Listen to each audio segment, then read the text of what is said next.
সবাই আগে ভিডিওর কথাগুলো শুনে যান। আসলে আমার কাছে কিন্তু খুব অসাধারণ লাগছে কথাগুলো। তা আপনাদের কাছে কেমন লাগে কমেন্ট বক্সে আসে জানিয়ে যাবেন। যেই দল এখন বাংলাদেশে বলে যদি নির্বাচনের ডেট দেন দেন, না দিলে আমরাই ডেট ডিক্লেয়ার করে আসবো, তাহলে আমি ওই দল এবং ওই দলের লোকদেরকে সামনে রেখে, এই বিজ্ঞ আইনজীবীদের সামনে রেখে দেশবাসীর কাছে প্রশ্ন করতে চাই, এই দল তো নির্বাচনের ডেট ঘোষণা হলে নির্বাচনের দিন বিকেল 5টা পর্যন্ত অপেক্ষা করা ছাড়াই সকাল 10টার মধ্যেই তারা তাদের রেজাল্ট ঘোষণা করে দেবে। যে দলের নেতারা এই কথা বলতে পারে যে হয় ডেট আপনারা দেন, নাহলে ডেট আমরা দিয়ে দেবো, ওরা তো প্রত্যেক কেন্দ্রে কেন্দ্রে এই কথা বলবে, হয় বিজয় আমাদের ঘোষণা করে দেন, নাহলে আমরা বিজয়। এই আশঙ্কা থেকেই এই দেশের জাতি এখন বলছে আগে বিচার করতে হবে, সংস্কার করতে হবে, তারপর নির্বাচন দিতে হবে। না হলে এই যে হুমকি, যেই থ্রেট আপনারা দিচ্ছেন, এগুলো তো আওয়ামী লীগের আমলেও তো আমরা এরকম কথা শুনিনি। আওয়ামী লীগের ফ্যাসিস্টরাও এরকম কথা বলে নাই।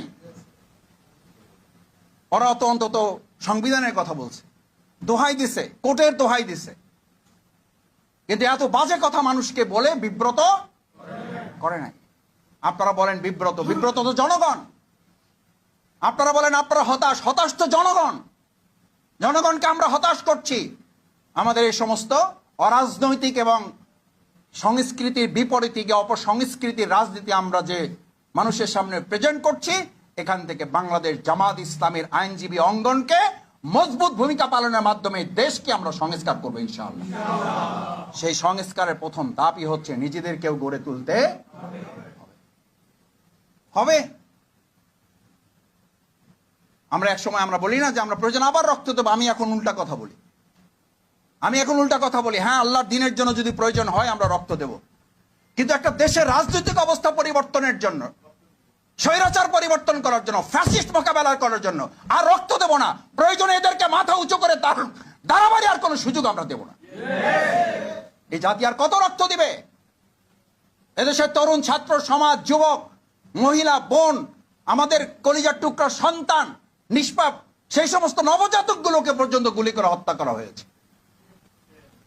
সেই জাতিকে, সেই দেশকে আর কতবার রক্ত দিতে হবে? কেন রক্ত দিতে হবে? আর যারা রক্ত দেব দেব দেব দেব বলে, তারা অন্যের ঘাড়ে বন্দুক রাখে, নিজেরা আরাম আয়েশে এসি দেশ বিদেশের মধ্যে অবস্থান করে সুযোগ বুঝে জনগণের সুবিধা অর্জন করা ছাড়া তাদের কোনো লক্ষ্য নির্ধারণ করা থাকে না।